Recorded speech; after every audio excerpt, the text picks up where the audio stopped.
Hey folks, it's Rod with Pow Group. Welcome back on The Pursuit of Wealth, your home for MJ stocks, crypto assets, news, and interviews. Also home to the best MJ community. It is Saturday, June 29th. Hope you're having a great weekend and a long weekend for those in Canada. And happy Canada Day. I likely won't get another video out tomorrow, so we'll see about Monday. But I hope you have a great Canada Day with your friends and family, your loved ones. I've got my daughter in my arms right now, so I'm doing this video. We're getting ready to go to the Riverhawks game here, the baseball game now that summer's in full effect, and looking forward to it. So first game of the year, and hopefully we'll get through this. Mama's getting ready, so Daddy's looking after her, and she's in my arms while we make this video. So it might be a little bit of a shorter one today. I always say that, but then I go through the news, and it's just crazy how much transpires over the run of a week. So again, if you're not familiar with these videos, it's a high-level overview, not deep dive details or anything. And then if you want to dig into it more in your own time, feel free to do so. But before we get to it, make sure to smash the like. It helps support me in the channel. If you're new, you can subscribe, tick the bell, all that good stuff. You'll be notified on any future videos or when I go live. As always, this is not financial advice, and I am not a financial advisor. This is for entertainment purposes only. You should never buy or sell anything based on anything that I say or write. You can also follow us over on X, formerly Twitter. The handle for that is @GroupPow. Going to be using that as my platform of choice going forward. Getting right to it, Curaleaf launches hemp-derived product line and new direct-to-consumer e-commerce marketplace. So you can see here they've got their bites, their new select drinks as well. And there's a little bit more pertaining to this a little bit further on in the video. We also had Sunderstorm, which I've never heard of, introduce new hemp-derived canna gummies and an e-commerce marketplace. So a lot of companies in Curaleaf, Boris Jordan, executive chairman and co-founder, said that 3 CEOs from different MSO companies, he didn't name any names, said that they contacted him and said that they're going to be looking to get into the hemp business. So big business, and we'll see, with the lack of regulation on the MJ front, it's not surprising to see that they're getting, these companies are starting to benefit from the hemp industry. We also had global MJ expansion and mergers and acquisitions Q&A with Curaleaf Boris Jordan. I did a video on this. You can check it out, but he basically says, if we don't see any reform, we're already seeing it where there's tons of bankruptcies happening in the US, but he said there's going to be a wave of bankruptcies if it keeps going the way that it's going. So we'll see if he's correct in saying that. It's okay. Also, top United Nations health officials calls on countries to replace war on drugs with alternative regulatory approaches. So this is great to see. It's okay. So this is great to see. If it's coming from the UN, like I said, it's just a matter of time. It's only going to happen once as well. And it's great to see, coming from, and moreover on UN as well, they also said that during their annual drug report that MJ legalization may shrink illicit market and notes emergence of psychedelic renaissance. There's also another post here from Marijuana Moment. UN human rights experts say countries should legalize drugs to eliminate profits from illegal trafficking. So the writing is on the wall, and you can start to see, and the US is incrementally looking at doing, rescheduling to Schedule 3 comment period until July 22nd. Again, the US is never first, but they're never last. And as you can see, you got Canada, Germany, Israel, and then you've got Switzerland doing their pilot program, and Poland potentially looking to see some kind of reform. And then we're seeing individual states, Florida on the ballot. I think that's going to pass. And like I said, 38 states have now legalized in some form, and 24 are illegal at the adult use level. So basically half of the U.S. legalized at the adult use level. It's just a matter of time. Pennsylvania lawmakers also suggest MJ legalization could advance imminently as neighboring state markets add urgency to reform. Now they're going to be another huge market, but nothing the likes of Florida. Louisiana governor signs bill to decriminalize MJ paraphernalia and regulate hemp products. We also had Grown Rogue announcing share reorganization. And then Ianthus debuts new Grow Healthy open concept store at Northport, Florida.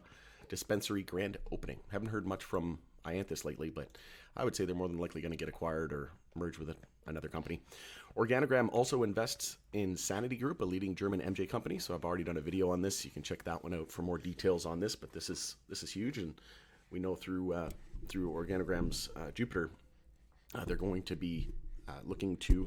My daughter's grabbing the mic right now. It's no, that's not a toy. Please leave that alone, please. Thank you. So yeah, I already did a video on that, and they're looking at getting into the U.S. market as well with a ton of other companies like Canopy and SNDL through different types of structures. We also have High Tide acquiring Mississauga MJ store. So retail MJ store.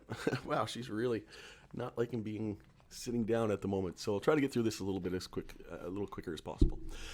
Charlotte's Web debuts at Walmart with new CBD topical collection. So that was first time I heard of any news pertaining to CWeb in a really long time as well. Also had the Cannabis Company and Bloom introducing new cutting-edge vape brand to the new East Coast markets. Partnership to launch industry-leading Bloom vapes in New Jersey and Virginia. Also, great to see this. NCAA votes to remove MJ from banned substances list for college athletes. So we're starting to see, more and more leagues be more progressive in that front. Also, Biden versus Trump on MJ. So the debate obviously didn't mention MJ. I mentioned in my live stream when we were preparing for the debate, excuse me, that I didn't think that they were going to mention MJ. I said the most likely scenario is that they mentioned crypto, and I thought that was going to be a big topic, but they didn't even mention that. So the fact that they didn't mention that, I was pretty much convinced that they weren't going to mention anything about MJ. And they asked like a lot of really important questions and issues and raised some important issues.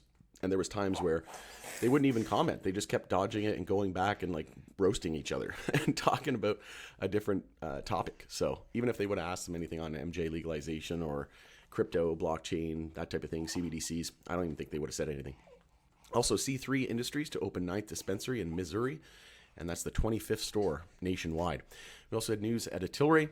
They announced Runner's High Brewing Company, its brand of premium non-alcoholic brews, as they continue to roll out their beverage category.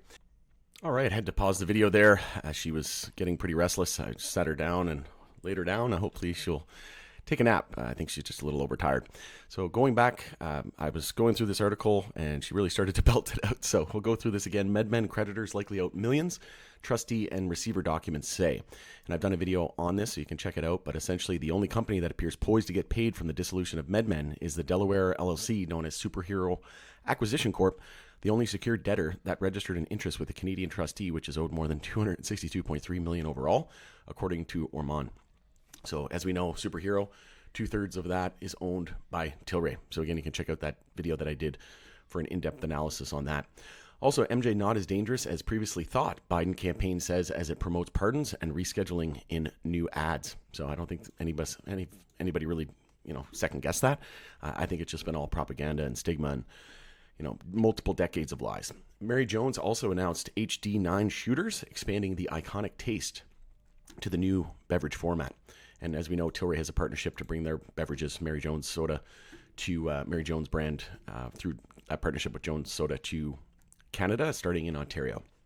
Also, Illinois MJ sales remain stalled in May. Illinois adult use MJ sales were up 1.2% sequentially to 146.2 million, which was down slightly on a per day basis from the shorter April, which also had 420. The gain was 10.1% from a year ago. We also have Kentucky launched medical MJ application 6 months early, governor announces. So that was great to see as well. Also, proximity to MJ retailers associated with rising home values from normal. This is an interesting take and analysis. And, we'll see what happens, because I live in Alberta, and there's tons of retailers here. And there's more MJ shops than there are, convenience stores now. So it's pretty amazing. And the home prices have been rising here in Calgary, same thing. And then, we should continue to see that trend continue, in my opinion. The science is clear. MJ is safer than tobacco. What? No way. Yeah, that's Captain Obvious for sure.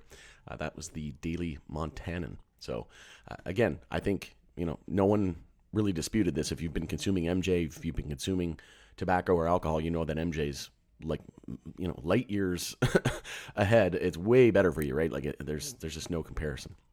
Also, High Tide opens 2 new Canna Cabana stores in Alberta and Saskatchewan. So this is great to see. What was that? The 175th and 176th Canna Cabana location in Canada. Wow, that's crazy.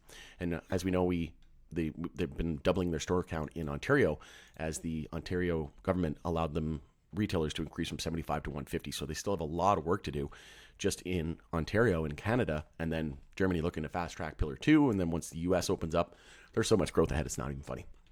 Also, Verano raises ante in suit against MJ operator Goodness Growth, and bringing it home here, I also did a video on this one.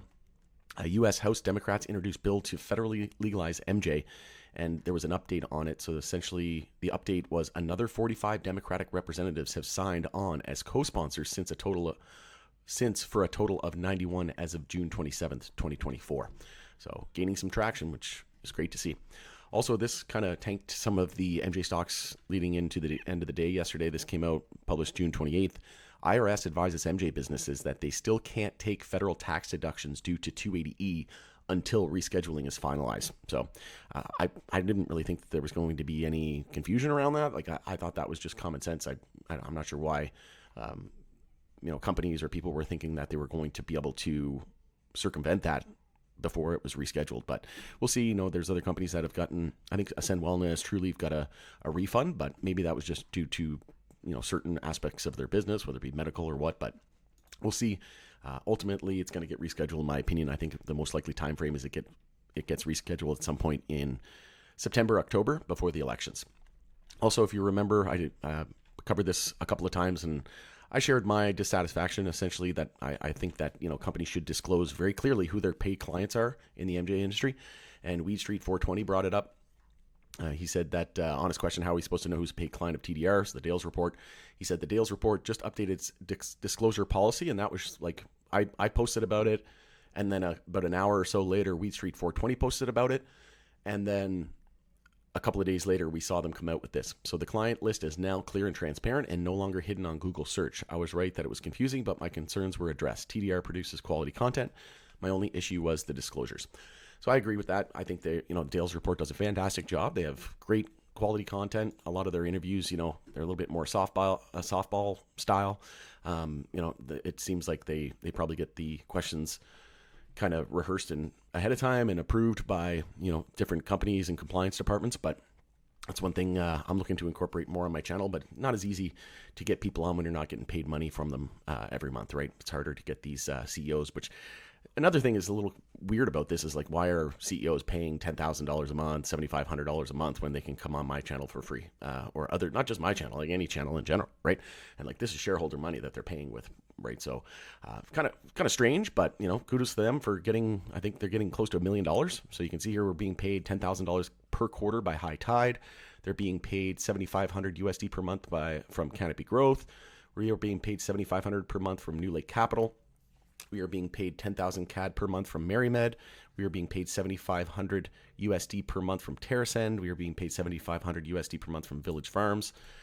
Second page, we are being paid 7,500 USD a month from Ascend Wellness, 7,500 a month from Cannabis, 7,500 a month from Cybin, and 12,000 Canadian one time from InMed Pharmaceuticals, and they're being paid some share compensation from Numinous, and then also Zebra Brands. So if you total all that up, and I'm sure there's probably more, or with the excluding the shares and that one-time payment, they're bringing in about $1 million a year just from getting paid from these clients. So great to see that they made that public and were fully transparent with that.